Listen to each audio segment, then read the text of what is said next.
this class, this opportunity, I wanted really to be a bit of a round table. We're talking about the power of interpersonal collaboration. And, I think we've all had highs and lows in our ministry, in our performance, in our life.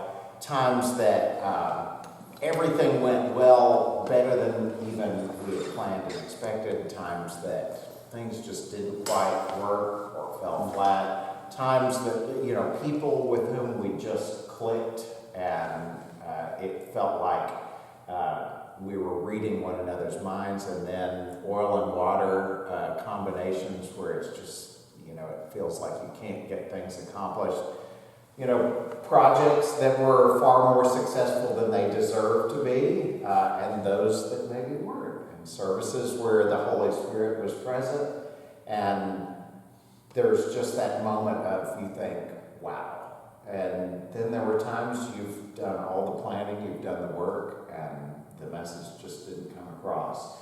So,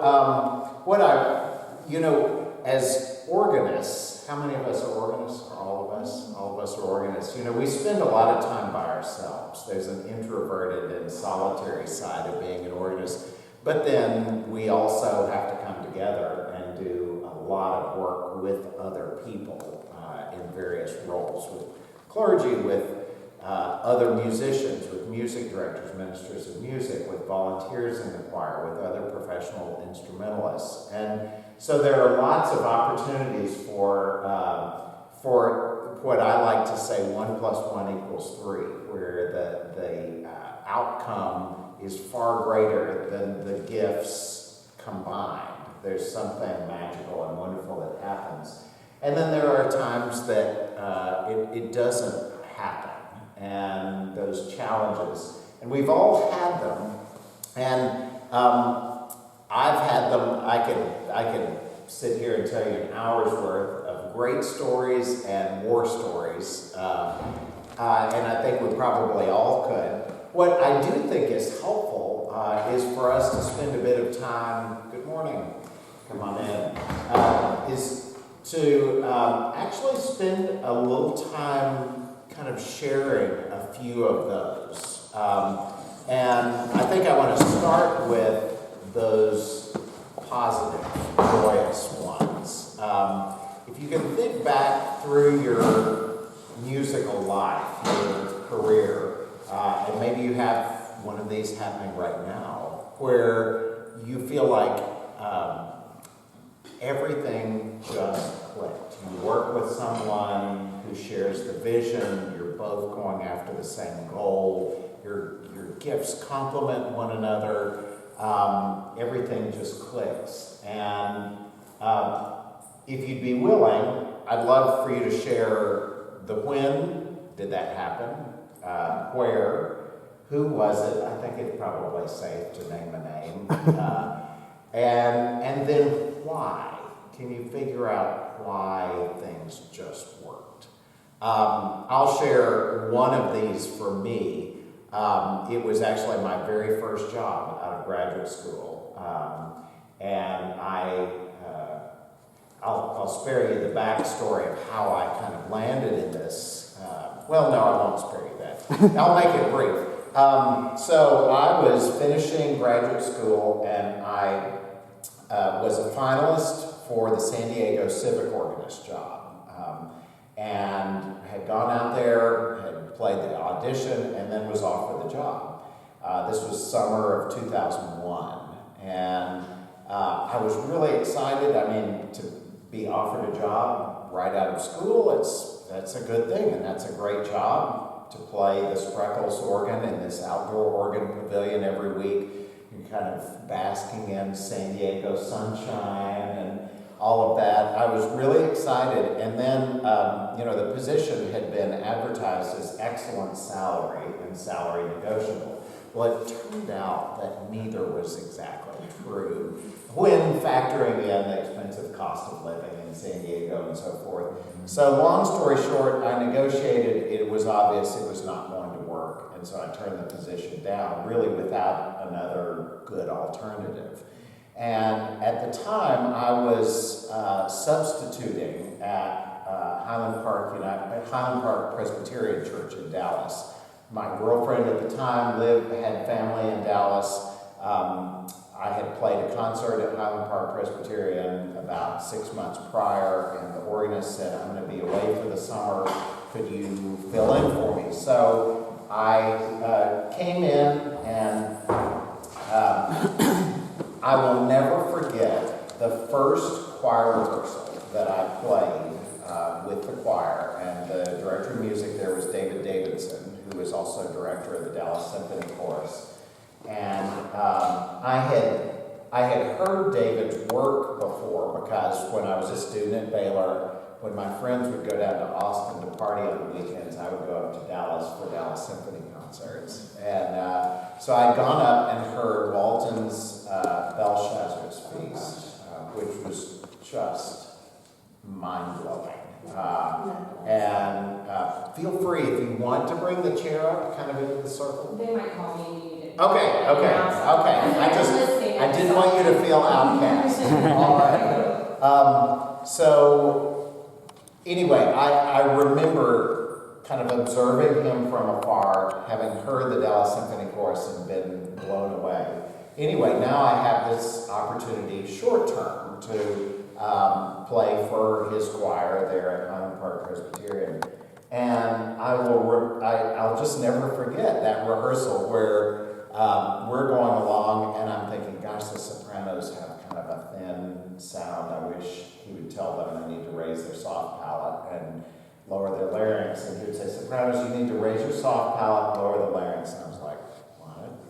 And then he would say, okay, altos, we're going to go back to, and I played the pitch because I knew exactly the part where he turned and looked at me like, how did you know where I was going with that? It was just like we were right there, and that kind of, this word used a lot, synergy, that 1 + 1 = 3, it was just palpable. And that then turned into a full-time position when that organist for whom I was subbing took a job in Buffalo, and then I worked with David for a total of 8 years until his death in 2009, which was hugely challenging and heartbreaking because he was my first real boss that I'd had.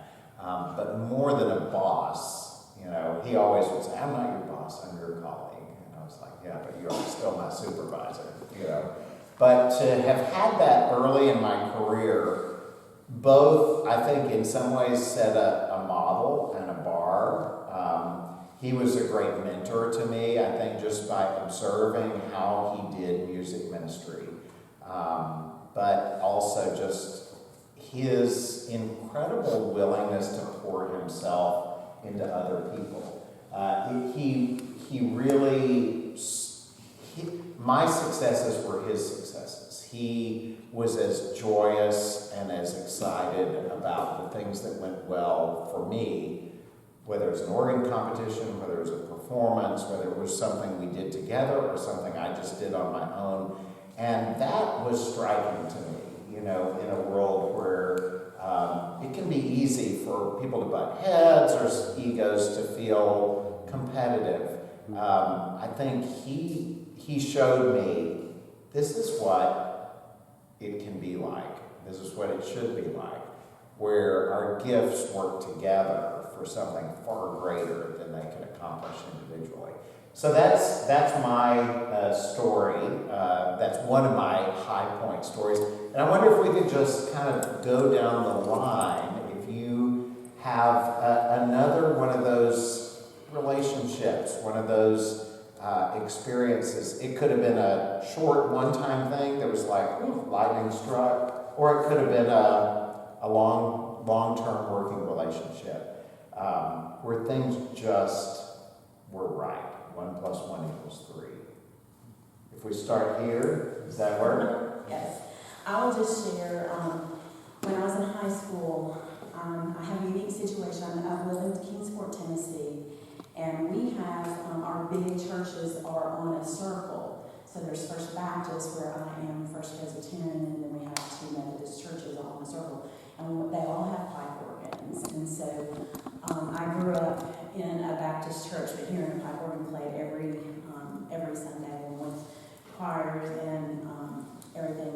So my first teacher was across the street at First Presbyterian, and he was a graduate of Westminster Choir College. And so he he wanted me to go to the organ camp for high school students at Westminster.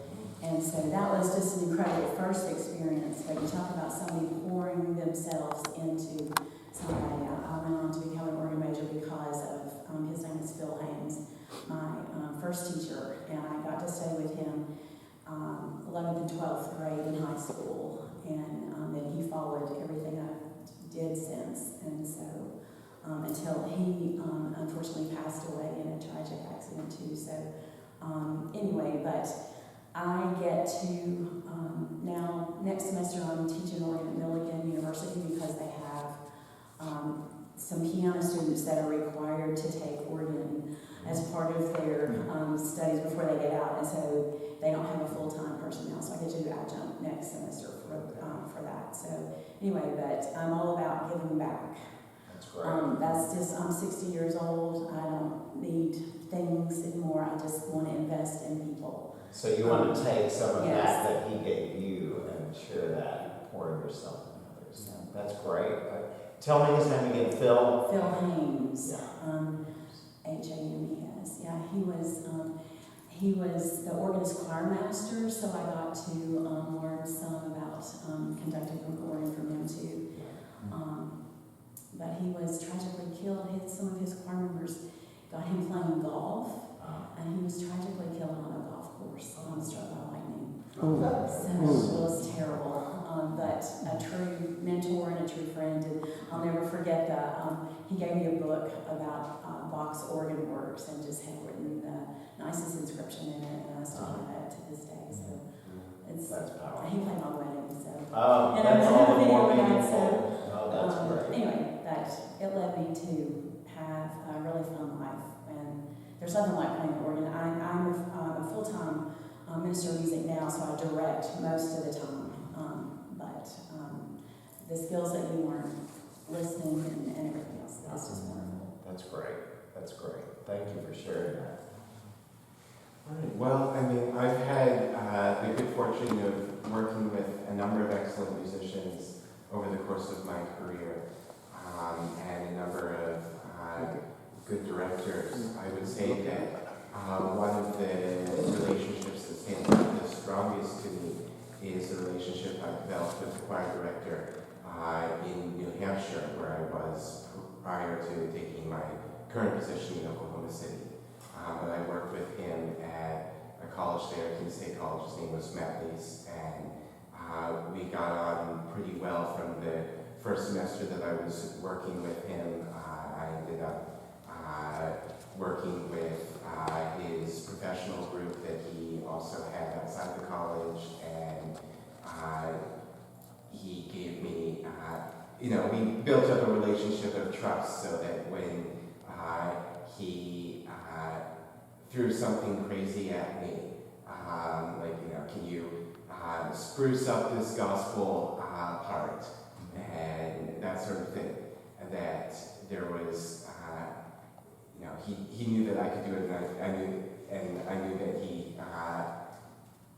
he had a good vision that we could be on the same page together. So it's good when you have the freedom to trust each other to make music in the moment rather than having to micromanage everything. That is so key. That is a huge aspect. And that trust, it's not just personal trust, it's musical trust. And that, like I was talking yesterday in one of the classes, that dance of sometimes the director is directing and taking the lead with everything. And sometimes that person then can step back and give you your artistic license. And it does take trust to do that. Yeah, and he would, on a couple pieces, have me just lead from the keyboard and step back. So. Yeah, that's great. That's great. Thank you for sharing that. And tell me his name again. Matt Lease. Matt Lease. That's great.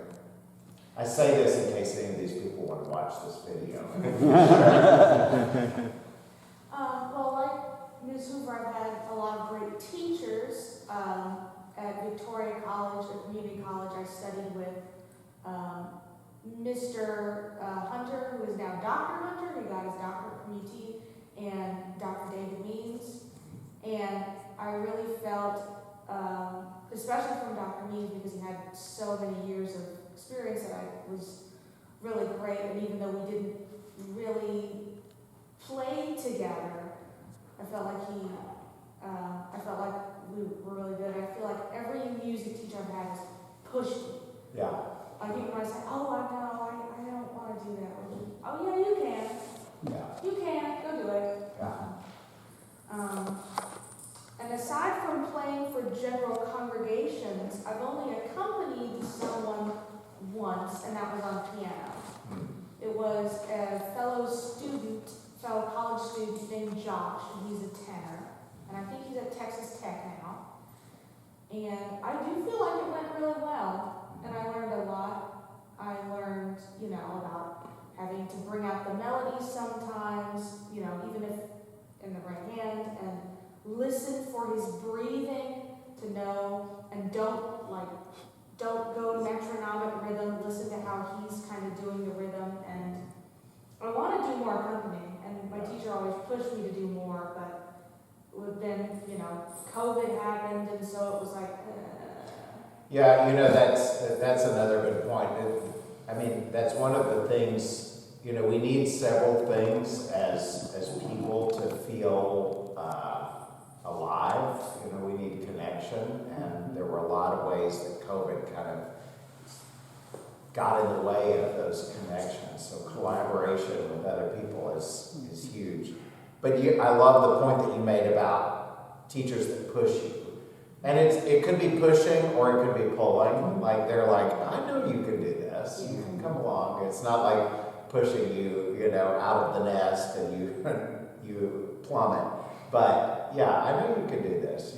You've got this. You've got the skills, and take a shot. So that we all need people like that who pull us along. And I remember too, my first recital I did at the college, I played the Rachmaninoff Prelude in C# minor, and I felt like I did really good. All right. And then I went to my teacher and he said, you did really good. That's your baseline now. Oh, yeah. Every performance needs to be better. Better than that. That's great.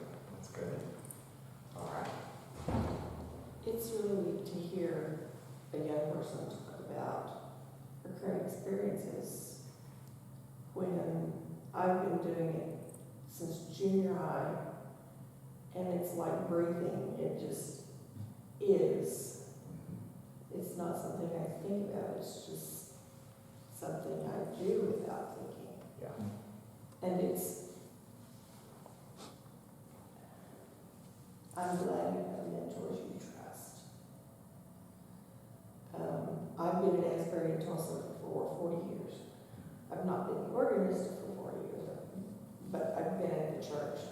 We've had one senior pastor change. We're about to have another. Hart Morris was our director there for 20 years, and he retired. And he was one of those guys that you could anticipate where he was going. Because we worked so closely together for so long, we read each other's minds. We just knew where we were going. Yeah. When he retired due to health reasons, we had 10 years in the wilderness. Wow. I'm the only staff member who survived the turmoil. But now we have Michael Kemp, and he's like a long, tall drink of cold water. He just... I didn't ask how he looks. Well, that's what I meant. He is refreshing in that. He's another one of those conductors that you know where he's going.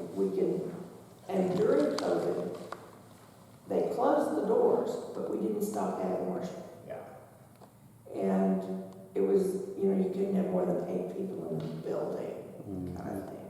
So the tech team would be in the back doing the recording, and we'd have 4 or 5 people on stage, and that was it. Yeah. Piano, organ, and a quartet, boom, you're done. But during those times, he was new at that point. I mean, he'd been there maybe 3 months Yeah. when we got shut down. Wow. So during that time, we worked very, very closely together. And there are four of us, the pianist and the secretary and Michael and me. And we can hear each other breathe. Yeah. And after not having that for 10 years, it's just like the Holy Spirit said, okay, you've been through the wilderness. Here's the promised land. Yeah. That's right. And Michael is just, he's going to do great things. That's terrific. He's young, and he's just going to do great things. And I bet, the fact that he started right before the pandemic, you just start working together, you feel like this is great, and then you get to know one another deeply in this wilderness of, okay, how do we worship when we're not together, and so forth. And so then, probably as the doors reopened and people came back together, that's a whole new thing, but you're hitting the ground running because you know one another. We had a choir member who was a costume maker for dancers and skaters and cheerleaders and all that stuff. And she made the choir resonant masks. Oh, yeah. And the choir came back very early. There were 6 feet between the chairs. They wore masks. And then one Sunday we'd have the choir, and the next Sunday we'd have the orchestra, because we have a complete volunteer orchestra. Incredible. But Michael was so good about the way he worked those two, and the way he uses Hart Morris as a mentor. Yeah. That's another one of those things. I have been in places where you have a hugely successful person, like a Hart Morris, and then the successor has their work cut out for them, filling those big shoes in their own way. And sometimes people buck up against that, and they try to be different than that person. They won't mention the person's name. Sometimes they form an absolute incredible friendship and build on the strengths of the previous person. I mean, Hart was gone for those 10 years. Yeah. While we went through A lot several of names you difficulty. would probably mention. Yeah. You would know. Yeah. So, and it was a wilderness. It was horrible. Yeah. You never knew what he was going to do, That's or what what he was challenge. going to say, or if he was going to throw you under the bus while he tells the choir how wonderful you are. To have someone who actually you can relate to again, Yeah. It's it makes me feel, I hate saying that again, yeah. but re-energized. Re-energized. Right. Yeah. That's great. That's fabulous. I think the best position I've been in so far, thus far, is my current position. I think we all found each other at just the right time. I grew up in this church, and I found my way back to it after moving off to college and life things. But they've been through some turmoil in the past with ministers and leadership and division and whatnot. Every church has. Several. So they've been through some ministry changes, and the team now is great. And the congregation is still kind of recovering from the last organist. She was a piano major, forced to take organ lessons. I don't know her full story, but she loved her sforzando button and played exclusively classical music with the sforzando. Oh my. So for, 2 or 5 years, the congregation listened to everything like this. Oh. Yeah. So we've been teaching each other, I teach them, no, I can play very, very softly Yeah. and very loud. It's just, they're so loving and encouraging, especially my boss, who, I just auditioned for graduate school, and the whole way he's like, yes, you can do this. That's I great. really do. So, Yeah. I think he definitely got me there Yeah. when I was nervous and all that. So Terrific. I'm really, really glad to be where I am. And your boss is the the pastor or the director of He's the music? director of music. Yeah, okay. Where are you? I'm at First Baptist Lufkin. Lufkin? Lufkin. Mm-hmm. I had to look that up the other day, but I couldn't tell you where it is now. It's okay. It's kind of East little- Texas. Yeah, it's not a little town, but it's in the middle of nowhere. By Lufkin, Nacogdoches. Straight up. 69, 59, one of those. Okay. Well, thank you for sharing that. And what's your current minister of music's name? His name is John Lassiter. A Baylor grad. Yeah, sick and bears. All right, James. Well, how much time do you have? I think because I do want to go through another round of challenges, so I think Brief. 2 minute. Okay, well, the short story is I started piano lessons at age 10, and on the last, after 8 years of junior in high school, took it combined with Hammond organ from the sweet little organist there that inspired me at First Baptist, little Caldwell there, to be all I can be. And I felt like that was the beginning of showing me that perhaps this is my one talent in the parable of the talents, of musical talent, when I could play Jesus Loves Me, and it really sounded like Jesus Loves Me or something. So from there, inspired to the fact of, and the other formal education was 2 years of pipe organ at First Presbyterian in Bryan when we moved back after graduating from A&M in 83. And Hilder Satre Breeze there, that was the organist choir master, challenged me to be able to play melody in the pedal lines even that I wanted to do, and be more than the left-footed organist on the Hammond that just pumps around and keeps the pedal to the metal on the right foot, for volume. And so she was my long-time, lifetime inspiration to be the best I could be. Now, challenges happened later in life. Family generally doesn't mix well. Like, I had a sister-in-law married to my oldest brother that she thought she could do anything better than you, including playing the piano or even attempt the organ. That didn't work well in this voluntary church that we were a part of, that we were brought up in. So I found inspiration when God opened a door for me to go to First Methodist in Caldwell to play on the 19-rank Wicks pipe organ. And there I was encouraged. We didn't have a music minister there, just a pastor, but the pianist, Bobby Chapman, encouraged me to, and all the congregation, to spread my wings, so to speak. And when I played not only an organ that inspired their singing and all, but even on piano offertories and stuff to do more than just the straight stuff, that was a great experience for me there. And as a matter of fact, it was such a great experience, I spent 23 years of my life there. But then I was praying the Jabez prayer about, Lord, let me be used for, in a bigger way, if that's possible, to influence or to be a part of a bigger thing. And so from that congregation of maybe 12 choir members that dwindled down to 6, and this was years ago, I walked into First Baptist Bryan at the invitation of the then organist for the Rogers T1038, which is, again, not pipes. It could have pipes added to it, but anyway, a big organ, 25 to 30 orchestra, every Sunday at the traditional worship. A great pianist that's here learning with me, and we work great together.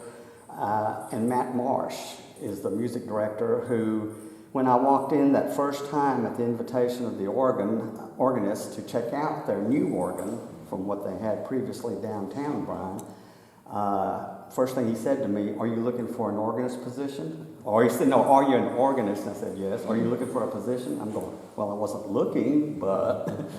And the rest is history. Basically, he opened the door because Janice, bless her heart, had cancer. And actually, she passed away on Easter Sunday. Wow. After I had been given the position to start there. It's like God had moved and said, look, everything's going to be fine with the music ministry program there, and allowed me to be the organist there and for her to go on to heaven. And it's been a wonderful experience. Matt has inspired me, pushed me, allows me to open up my wings. He likes the organ big and loud.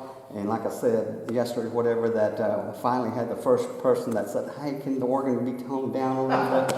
And he says, no, move somewhere else. I like it that way. So anyway, it's a great experience, a great relationship with Matt Marsh, who wanted me to come to this. And initially I said no, because I just felt like, no.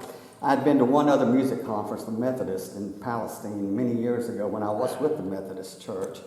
And that was neat, but this is even greater. I'm loving it. It's wonderful. And anyway, I'm just benefiting from networking with young folks that keep me thinking young, even though I'm been in music ministry lifetime, 55 plus years, older than most of the folks. So you feel like you've had this progression and you're right now in a place. I feel like I've come to the promised land, like we're talking about here. And it's 2 blocks from my house, not a half hour away. And so, I mean, it's perfect. I can look out the driveway and see the steeple of the First Baptist. So it's wonderful. God is great. He answered my Jabez prayer. Absolutely. So, I think you may have come in, I can't remember if it was after we'd already started talking, but just sharing one experience for you where you felt like things just clicked. There was another person with whom you just were simpatico. God really has been good to me in my life and has given me a lot of people that I want to talk about, but I'll talk about one specifically, and that's my current director of music who I work with. I graduated college 2 years ago, and transitioning high school to college, I had kind of a falling out with my home church because of stylistic changes, and it was a minister who wasn't going to use the organ at that point. So I was kind of, searching, where's my place in the church? Is there a place? And had a great experience in college finding a church that valued me and pushed me to become a better musician and a better follower of Christ. But junior year of college, I had a friend invite me to play. Her church their organist had moved back to Chicago. He was older and aging, so he was going to be moving to be closer to family. So the church had a couple of divisions, and they got a pastor about 8 years ago who really is just driving it. Holy Spirit's using him to bring glory to God and build a kingdom there. So it was really exciting to be part of something that was growing. And also it was a church where good music, church music was valued. They had a pipe organ. So the director there, Rebecca Brake is her name, is from Australia, so it's really cool to get to work with somebody from a different culture. And she was not in church music until she came to America in 2016. She had been in a contemporary church setting. But when she started the church, she's a concert pianist. When she started the church music setting, she fell in love with it and found that was her life's passion too. So she accepted me as I was, and we've worked together now for about 4 years. I started full-time when COVID started, and that was... Lucky you. I know. That was planning services for 2 people singing, and then we were in the sanctuary by ourselves, and it was me and her playing. But through that, we were able to collaborate on a lot of unique things because, COVID, choral singing was not possible at that time. So we were able to work on many piano organ duets, 4-hand piano duets, and when we play together, it just feels like it's a Lego fitting together. So she's a really phenomenal leader and friend, and be able to collaborate with somebody who they're ranking their education, their status. Some people might look at somebody like me and go, "Oh no, I don't really want to work with him," but she's humble enough to say, "Oh yeah," and then that's encouraged me to become a better musician and to stay humble through the process too. That's great. Well, and the fact that when you do piano and organ duets, there is that coordination aspect, and when you're with someone and it just works, that says something about your musicality and musicianship as well. So that's that's a huge blessing when that happens. Thank you. Two quick stories. My first job comes to mind. As I said, I was a piano student here at Baylor and started taking some lessons with Dr. Jones and then James Kimball. I think you know him. He was at Chalk Bluff Baptist Church. It's a small church out here on Golson Road, just north here of Waco, and about, seats 150, 200 congregation. And he was a friend, and he knew that I was taking organ lessons. His organist left, and he said, "Why don't you come out and be the organist there?" And I said, "Well," I didn't have a church job at the time, but I was looking for one, thinking I was looking for one as a pianist. But I got a call from James asking me to come be the organist. I said, "Well, you're gonna have to help me a lot, Yeah. And he's a fabulous organist himself, so, and he said he would, and he did, and he got me started out there. And I feel like it was just the perfect, safe environment for me as a first church job as an organist. Not knowing a lot and not having a lot of experience. It was a 2-manual Allen organ with the punch card. That thing from the 70s. I've got that in my home. So I mean, you can only do so much. So it has a limit, and that's good. And but he set my first crescendo for me, and that was great because he could, quickly during rehearsal, coach me through things like, why don't you go to 4 for this one? Or not quite as much. Stay on 2, and so that was very informative. And I think just the people there, many of them still there. It's so friendly, and they had a history of hiring Baylor students, both pastors and ministers of music. They have a long history of that, and so very good people, and it's a very safe environment to experiment and grow. And the type of music we were doing out there, straight from the hymnal, so that forced me to learn the hymns really quick, and that was the best thing for me getting started, because that shaped up my technique in terms of coordination really fast. I remember it was my first Sunday, and James said, "Oh, by the way, we're doing a hymn sing tonight this Sunday." So I got my hymnal and went right over here to these practice rooms and started going through the favorites and just to have them ready. That's good. And but by the end of my time there, I was there 5 years. I stayed there all throughout my undergrad and master's here, playing for that church. It was just such a great environment. And James's brother Clint, after James left, came to be the minister of music, which was also a good collaboration. So it was just the perfect environment for that situation.